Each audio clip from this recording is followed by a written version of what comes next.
یہ جتنے صوفیاء کرام تشریف لائے اللہ تعالیٰ نے ان کے ذریعے کام لیا، وہ یہی کرنے آتے ہیں کہ اخلاق باطنہ کی درست، کیونکہ حضور اقدس صلی اللہ علیہ وسلم کے تشریف آوری کا ایک بنیادی مقصد تھا تزکیہ، اعمال اخلاق کو پاکیزہ بنانا۔ تو یہ حضرات ان انبیاء کے وارث ہوتے ہیں، نبی کریم صلی اللہ علیہ وسلم کے وارث ہوتے ہیں، تو یہ انسان کے اخلاق میں سے ان گندگیوں کو نکال دیں۔ اور یہ اخلاق باطنہ جو ہے در حقیقت ان کی مثال بیماری کی، جیسے انسان کے جسم میں بیماری لگ جاتی ہے، بخار ہو گیا، کسی شخص کو کھانسی ہو گئی، نزلہ ہو گیا، بخار ہو گیا، دمے کی تکلیف ہے، شگر کی تکلیف ہے، وغیرہ وغیرہ ہزاروں بیماریاں ہیں۔ اسی طریقے سے یہ اخلاق باطنہ کے اندر جو فساد آتا ہے یہ بھی بیماری ہے، یہ روحانی بیماری، اور اس روحانی بیماری کا علاج کرتے ہیں صوفیاء کرام۔ جس طرح جسمانی بیماری کے لیے باقاعدہ ایک علم ہوتا ہے کہ آدمی طب کا علم حاصل کرے اور اس کے بعد کسی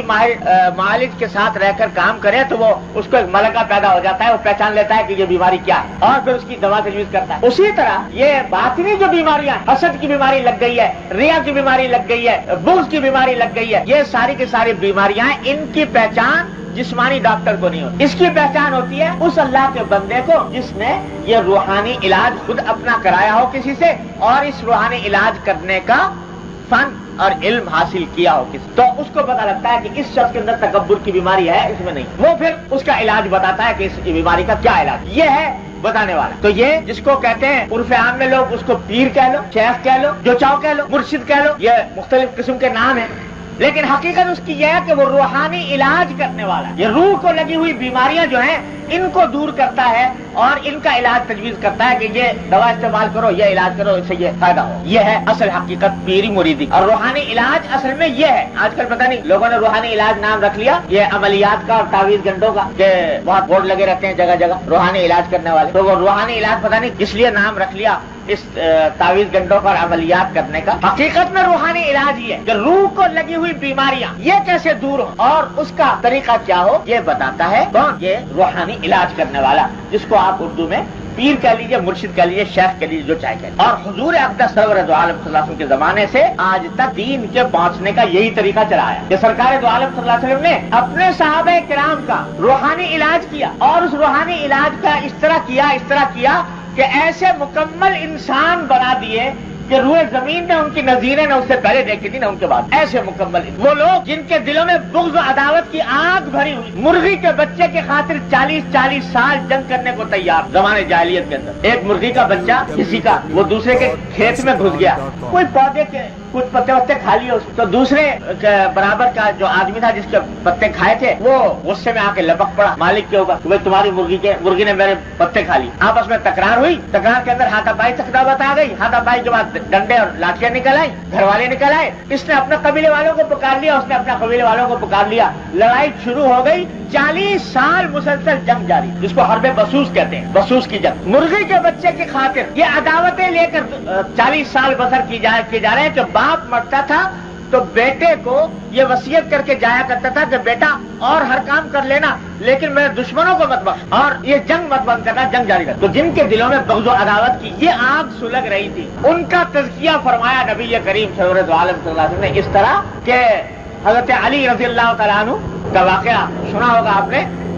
یہودی نے حضور اقدس صلی اللہ علیہ وسلم کے شان میں کوئی گستاخی کا کلمہ کہہ دیا، حضرت علی اس کو چڑھ دوڑے اور اس کو اٹھا کر پٹک دیا زمین اور اس کے سینے میں سوار ہو۔ حضور اقدس صلی اللہ علیہ وسلم کی شان میں گستاخی کرتا، جب اسے دیکھا اور کوئی بس نہیں چلتا تو اٹھا کے وہیں نیچے لیٹے لیٹے حضور حضرت علی کے مبارک پر تھوک دیا۔ تو لوگوں نے دیکھا کہ جب اس نے حضرت علی کے منہ پر تھوکا اسی کو چھوڑ کے الگ کھڑے ہو۔ لوگوں نے کہا کہ یہ کیا، اب تو اس کو اور سزا دینی چاہیے تھی اور مارنا چاہیے تھا، اس نے یہ گستاخانہ حرکت کی کہ آپ کے چہرے مبارک پر تھوک دیا۔ تو علی نے فرمایا کہ بھائی بات یہ ہے کہ اصل میں جو اس کے ساتھ اس کو مار رہا تھا، اس کو گرایا تھا، یہ میں نے اس لیے گرایا تھا کہ میرے سرکار نبی کریم سرور دو عالم صلی اللہ علیہ وسلم کی شان میں گستاخی اس لیے سزا دے رہا تھا۔ اب جب اس نے میرے منہ پہ تھوک دیا، اب اگر میں اس کو مارتا تو اپنی ذات کے لیے مارتا اور اپنی اس توہین کا بدلہ لینے کے لیے مارتا، اپنی ذات کے لیے میں کسی سے بدلہ لینا نہیں چاہتا، اس بات کو چھوڑ کر۔ یہ اسی قوم کے فرد ہے جو 40 سال تک بغض و عداوت کی بھٹی میں سلگ رہی تھی اور جس کے 40 سال تک بغض و عداوت کی آگ میں رہ کر ایک دوسرے کے خون کے پیاسے بنے ہوئے تھے، اسی قوم کے فرد تھے علی بن ابی طالب رضی اللہ عنہ۔ ان کا ایسا تزکیہ فرمایا کہ دل میں ایک ترازو لگا دی کہ کس جگہ ماروں کس جگہ نہ ماروں، کہاں ہاتھ اٹھاؤں کہاں نہ اٹھاؤں، اپنا معاملہ آ جائے تو چھوڑ کر الگ ہو۔ یہ ہے تزکیہ، یہ ہے اخلاق۔ جو درست فرمائے نبی کریم صلی اللہ علیہ وسلم. ایک ایک صحابی اس کا پیکر, ایک ایک صحابی اس کا نمونہ. تو یہ اخلاق کی تربیت آپ نے صحابہ کرام کی فرمائی, صحابہ کرام نے تابعین کی, تابعین نے تبع تابعین, اور تبع تابعین نے سے لے کر آج تک یہ سلسلہ اسی طرح چلا آتا ہے حضور اقدس صلی اللہ علیہ وسلم کے زمانے. اس کا راستہ یہ ہے کہ آدمی کسی معالج سے رجوع, لیکن پہلے اس کو دل میں اہمیت تو پیدا ہو کہ بھائی میرے اخلاق کی درستی بھی میرا کوئی کام ہے, یہ بیماری جو مجھے گھن کی طرح کھا رہی ہے یہ کہیں مجھے تباہ اور برباد نہ کر دے. جب یہ دل میں احساس اہمیت کا پیدا ہوتا ہے تو پھر کسی اللہ والے سے انسان رجوع کرتا ہے اور پھر اپنی اس کی اصلاح کرا, تو اس کے نتیجے میں یہ اخلاق درست ہو جائے. تو امید ہے کہ بات کچھ کسی درجے میں واضح ہوئی ہوگی کہ یہ ہے تصوف. اسی کا نام تصوف کہہ لو, اس کو اخلاق کہہ لو, اس کو احسان کہہ لو, اس کو طریقت کہہ لو, جو چاہو کہہ لو, لیکن یہ دین کا ایک اہم ترین حصہ ہے, ایک اہم ترین لازمہ ہے جس کے بغیر حقیقت میں دین مکمل ہو نہیں سکتا.